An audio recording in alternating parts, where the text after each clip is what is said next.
All right, Move Nation, welcome back. Part 2 of our Test Your Own Limitations front rack series. Last time we went over thoracic spine, how to find out if you're limited in your thoracic spine and if that's impairing your front rack position. Today we're going to look at pec length or stiffness, right? The pec, minor and major, can both be limiters. The pec minor will pull your shoulder forward into this position, which is not good because you're not going to be able to reach up. It puts your glenohumeral joint in a bad position, yada, yada, yada, right? We don't have to get into the technical details of it. Just know that it can restrict you. The pec major can also restrict you because it goes from the collarbone and the sternum all the way over to the humerus, the arm bone. Fun fact, it actually twists as it goes in there. But the action is adduction and internal rotation. It does flexion from extension as well.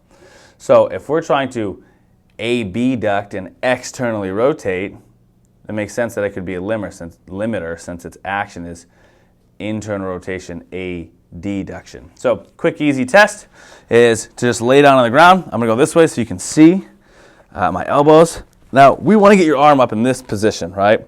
Because that's where we're going to get the most tension throughout there. So if we get in that position and you bring your hands down, you can bring your elbows in near your head. So here, it's like this, forward, right? And then lay down, and then see, can you drop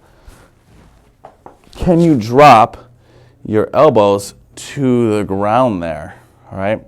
And if you see one side goes straight down to the ground, the other side has a little resistance, that's a good indicator that you're limited in your pec. Now you can cheat if you bring your hands up here and you just drop straight out to the side. Like, well, there's no resistance, that's perfectly fine. But if we get into this position where the elbows are kind of up and our humerus is at that angle that we discussed, forearms touching the ears, or right about there, and then we drop down so you're in that other angle, that's going to change the game.